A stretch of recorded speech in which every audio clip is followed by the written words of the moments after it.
Wow, I can't wait to see the first presidential debate, especially since it'll be the first time we can see each presidential candidate under pressure. I can't see us going wrong at all. Until then, thank you and good night.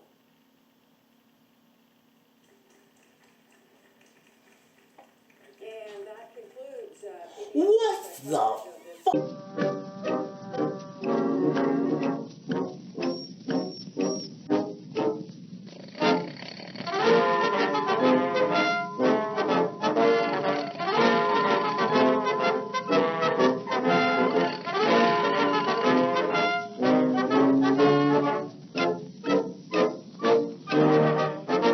Let's just get right into what happened. This debate was definitely a great example of modern day mudslinging and gaslighting in the political world. We could talk all day about what this debate has taught us about our candidates for this year, but that's not what you came here for, is it? What you came here for is for truth, transparency, and accountability for what our candidates say. So what we're going to do is be counting down some of the factual blunders of this debate. Quick disclaimer. I'm not biased towards either candidate, nor will I express my political views in this video. This video is for the pure purposes of being factual, and if I make a blunder in my reporting, I'll take full responsibility. Before we can even begin, I want to recognize the real MVP, Chris Wallace, the moderator.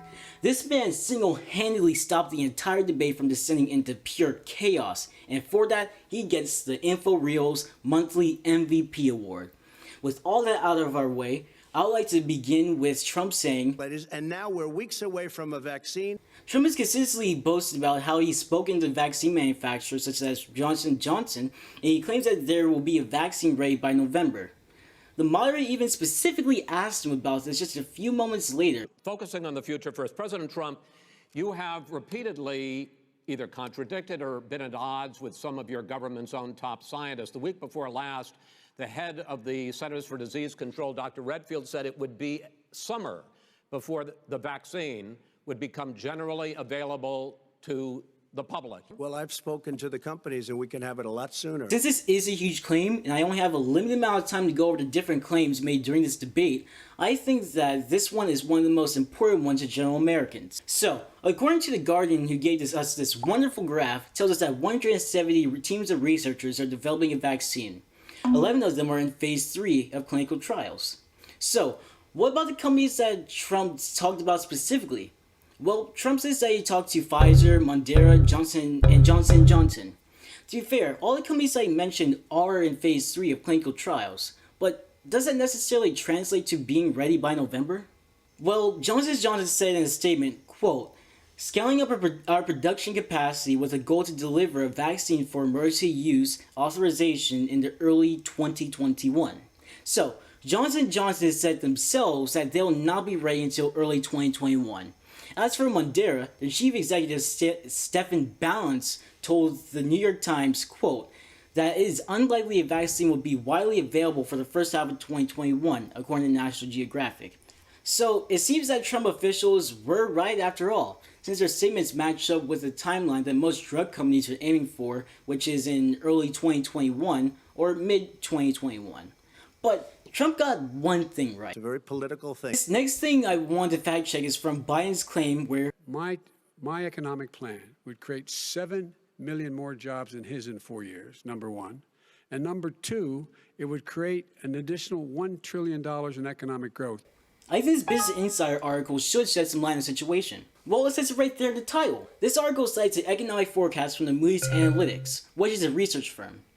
This graph from Business Insider gives a great overview of what the Moody's Analytics finds in their research.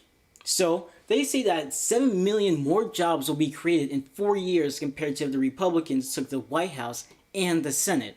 In addition, they find that by late 2022, in the Biden presidency, unemployment rate would drop below 4%, while in the Trump presidency, the same will not happen until the first half of 2024. The thing is that most of this economic growth will be achieved by increasing the federal deficit. We could debate all day about is it worth increasing the deficit for economic gain, but in this particular analysis, it reports that the extra spending would not dampen economic growth at all.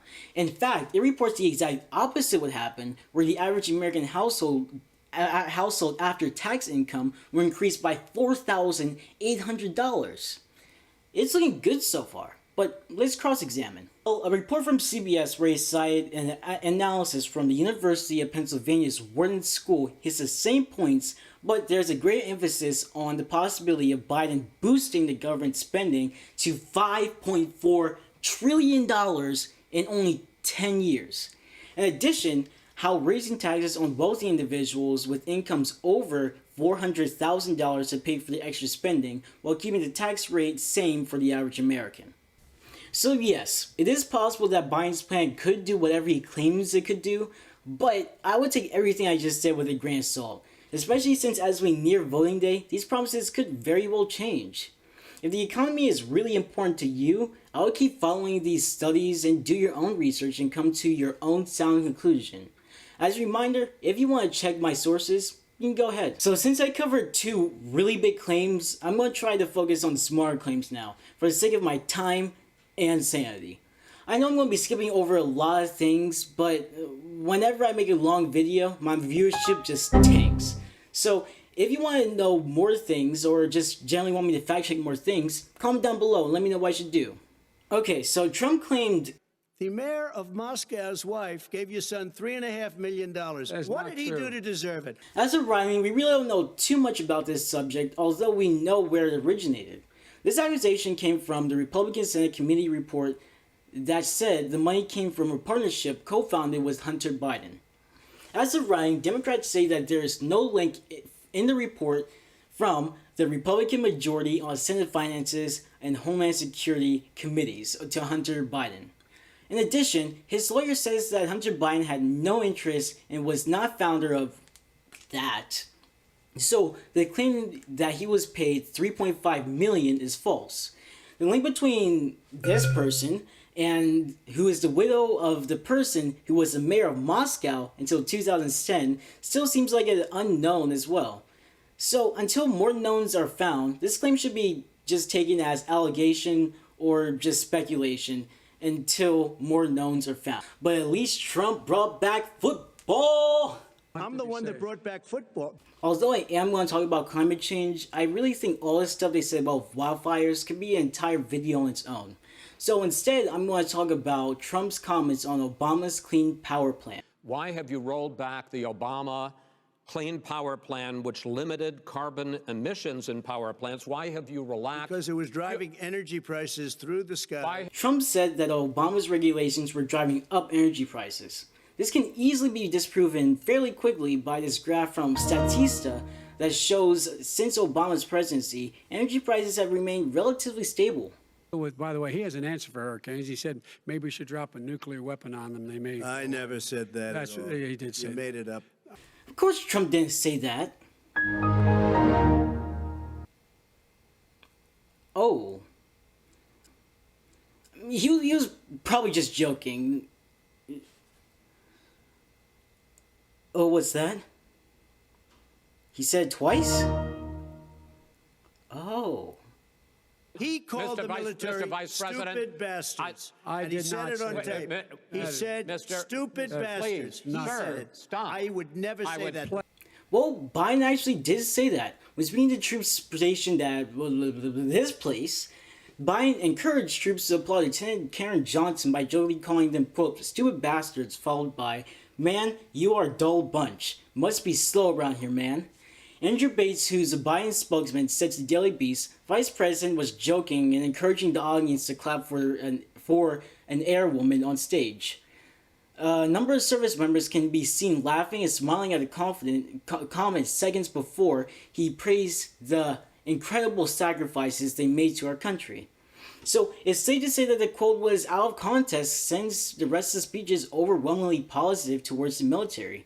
But factually, Biden did say it, but Trump just didn't give a context to it. I actually wanted to fact check something that happened earlier inside the debate, where Trump said, In fact, Dr. Fauci said President Trump saved thousands of lives. Many of your Democrat governors said President Trump did a phenomenal job. We worked with the governor. Oh, really? Go take a look. So since he claims that Fauci says that he was doing a phenomenal job.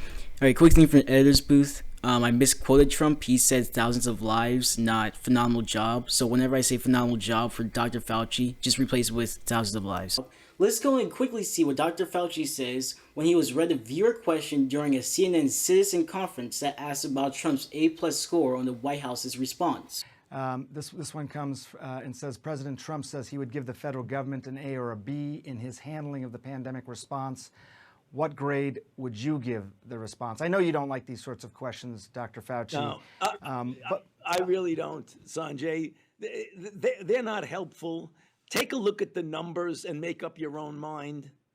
I mean, you know, we don't need a soundbite from me. Take a look at the numbers. That seems like a far cry from doing phenomenally, does it? In addition, Trump said that many Democratic governors said that he was doing a phenomenal job. The governors said I did a phenomenal job. Most of them said that. In fact, people that would not be necessarily on my side said that. It's extremely hard to know exactly what went on during those telemeetings with state governors, and I'm not really sure I could completely prove or disprove his claim. I need to look through a lot of transcripts. But in my state of Maryland, Governor Hogan, early in the pandemic, was a critic of the president's response. He went as far as to buy 500,000 COVID testing kits from South Korea, then he hid them in a secret location so that they couldn't be confiscated by the feds. So I guess this could be an example of pushback from governors inside of his own party. So I think it would be more fair to say that his response garnered more of a mixed response. And this will require a lot more research and time that I just simply don't have. That is the reason why I put this at the end of the video for the 10 people who are still watching. Thank you so much for making it to the end of the video. It actually means a whole lot to me. It takes a lot of time to make one of these. Please leave a comment on what topic I should do next, or if there's another topic that you would like me to fact check, or any kind of, big debate or something like that. I've never done anything like this before, and this entire video was only completed in the span of about one and a half days. So that's absolutely crazy. It's the first time I've done it, and I'm very excited. Please subscribe and like, and thank you so much for watching, guys. Have a great day.